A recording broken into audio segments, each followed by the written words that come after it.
Hey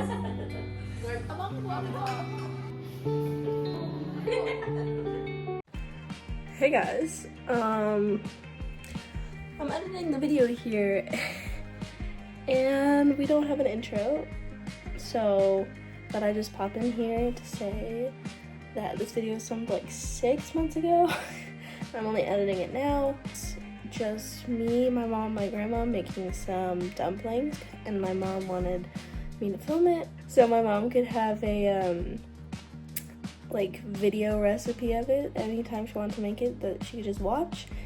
And so I thought I could post it on here just for you guys to watch too. And funny enough, that's her. I'll have to answer, but hope you guys enjoy. Alright, so step 1, we are going to make the dough for these dumplings. It's like a salt flour dough, so only 3 ingredients. You're gonna add 3 cups of flour, that's 1.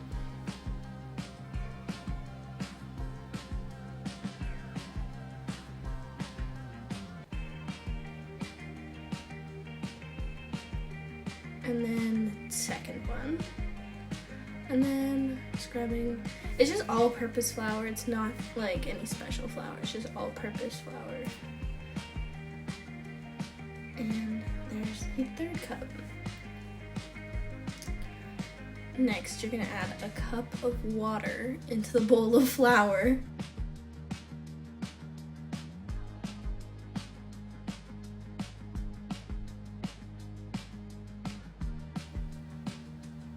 But before you add the water, you're gonna add the salt. You cannot forget the salt. The salt is very important. But obviously, don't add too much salt, because if you add too much salt, it's gonna be salty dough and you're not gonna wanna eat it. So only add like a teaspoon of salt into the 3 cups of flour.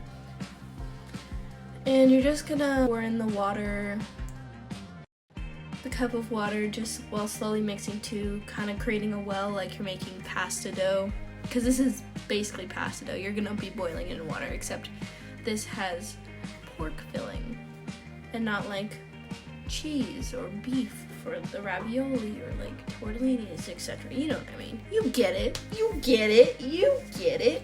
But also don't forget, you can add a little bit more water as you need. Probably only add like a half a cup more. Don't add anything more than a half a cup to your dough. Otherwise, it's not going to come out as the right consistency.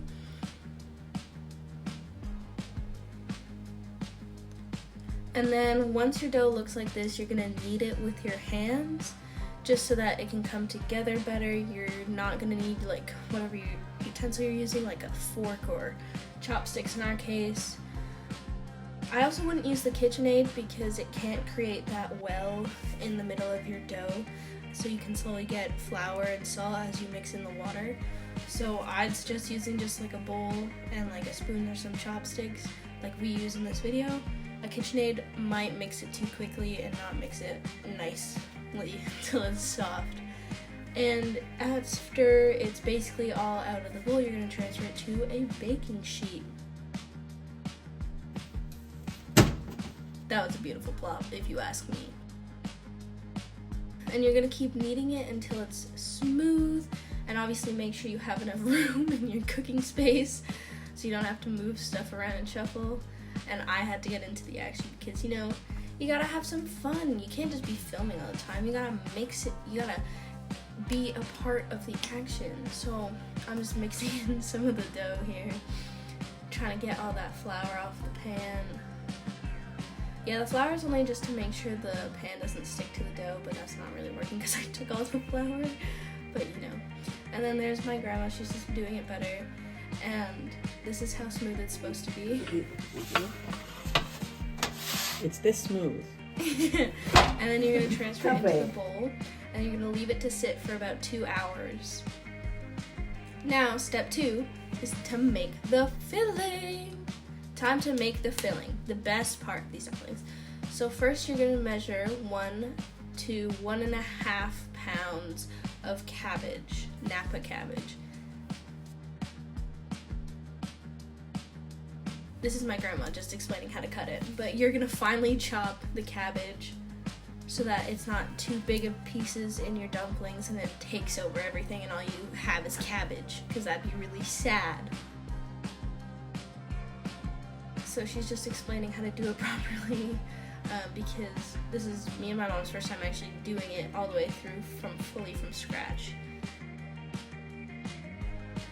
And once you're done chopping it, you're going to transfer it into a bowl, maybe in the sink, maybe on the counter, wherever you have room basically. I prefer the sink because of what we're going to do with the cabbage, but the hard part should be chopped finer than the soft parts.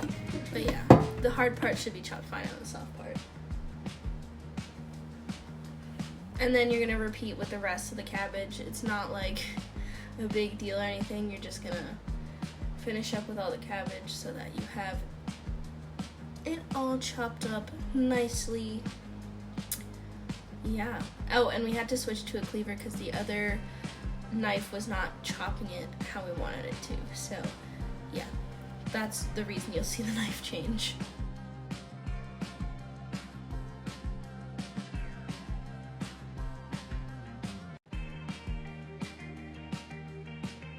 Oh, and now we are going to add about another teaspoon of salt just to remove the water. So once you add salt to like something like cabbage or like basically just cabbage, yeah, or cucumbers even, and you mix it in, the salt will take out all the water and you can wring it out.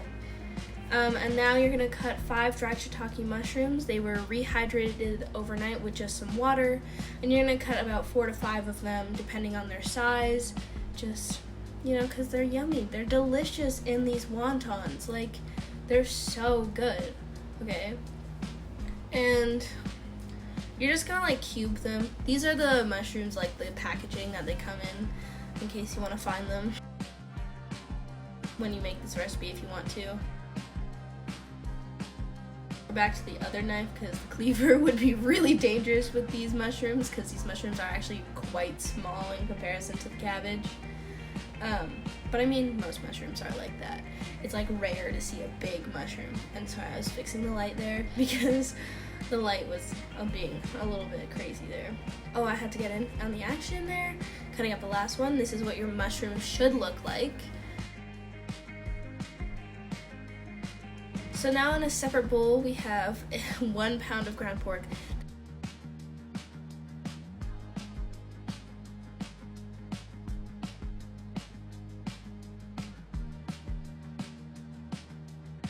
And you're gonna add the mushrooms to the pork, you know.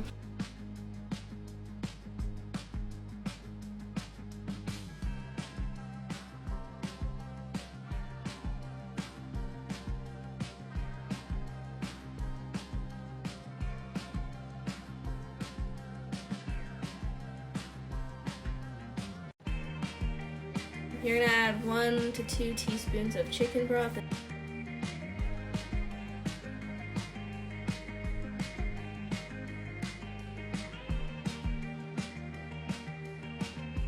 This is the mix that we used. You don't have to specifically use this one, you can use any one that you have. So yeah, that's basically the magic there.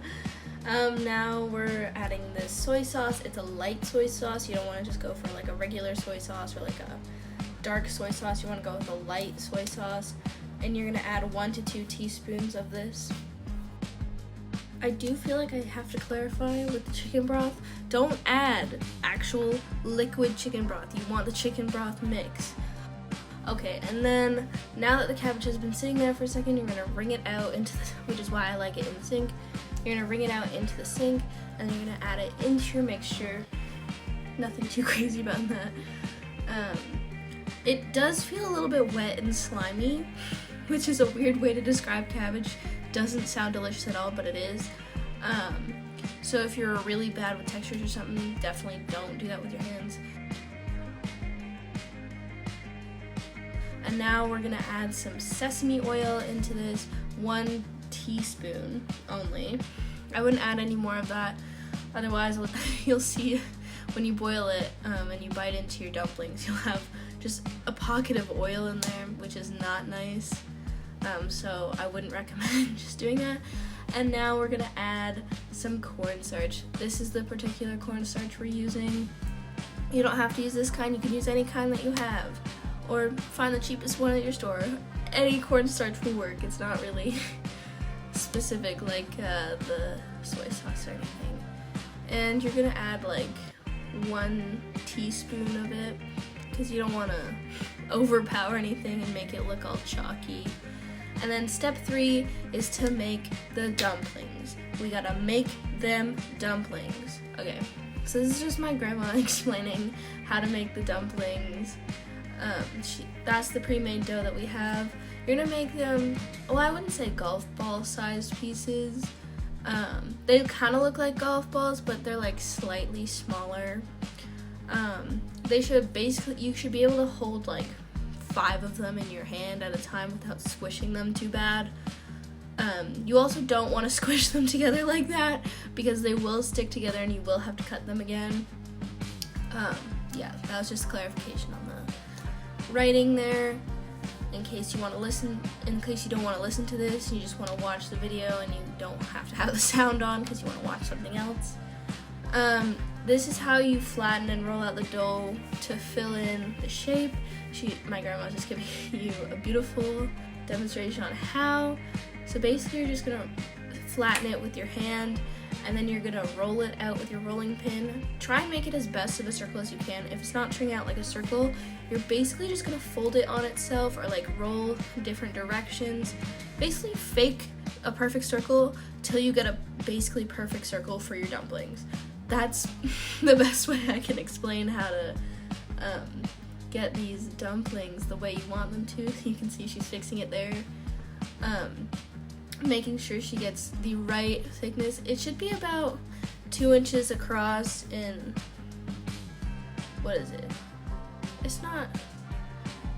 it should be 1 inch in a radius and double that in diameter, is that called? I think it's diameter. And then you're just gonna fill it in with about a tablespoon. Well, a large spoon size, they should be about the same size. You're gonna put it in and you're gonna wrap it around, make those nice little folds. And you don't want them too big because they will expand in the water. So don't make them the size that me and my mom did because they're way too big. Definitely should not be that size. So if you're looking at these as an example, look at the one that my grandma made. And this is my mom's turn. She is trying to make one just so that she knows how to do just like a full thing because we ended up doing like an assembly line thing.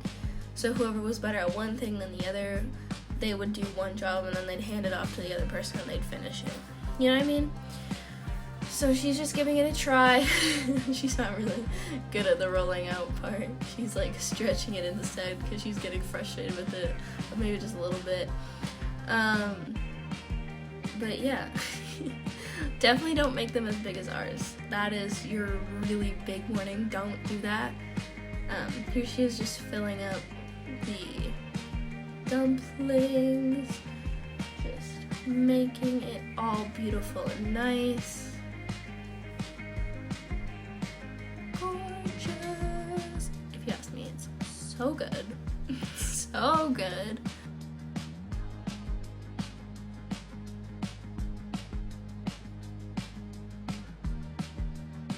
Look at that. Look at that beautiful dumpling. Just look at that. Yeah, shh, there's a bit of filling on the outside. But shh.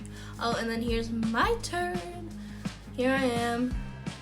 Mom's gonna fix the camera in a second. There you go. Now you can see what I'm doing. Just rolling it out, making it a beautiful circle. Like, look at this. Beautiful. I am stretching it a bit because this was my first time doing it. You're literally seeing me do it for the first time.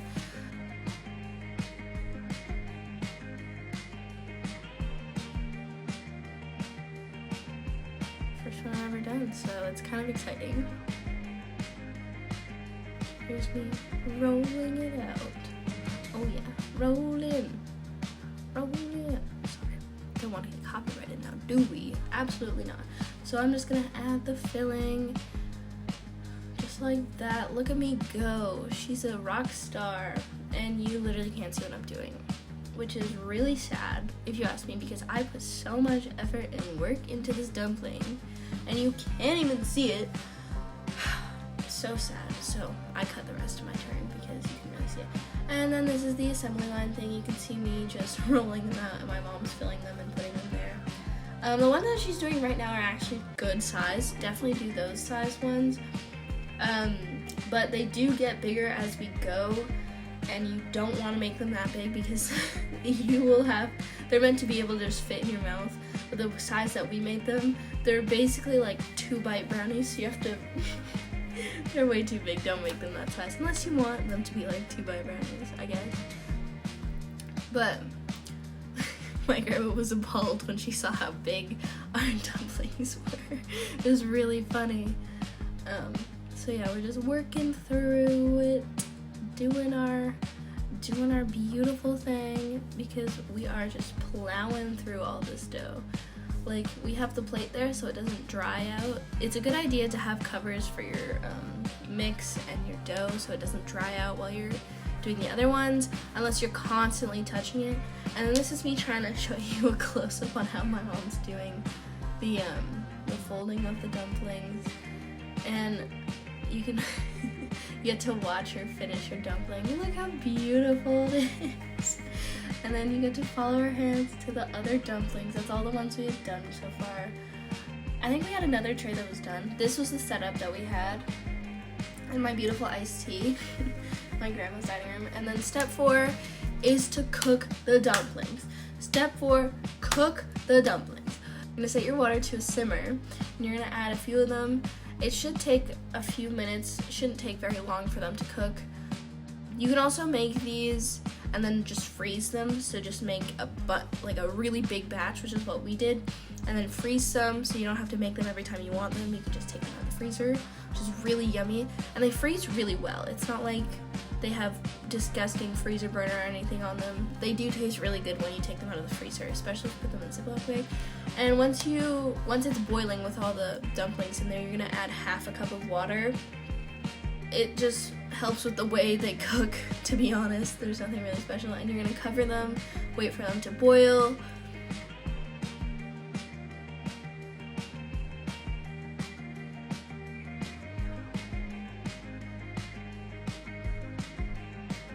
And then you're just going to plate them. Well, actually, before you plate them, you can add any vegetables like peas or corn.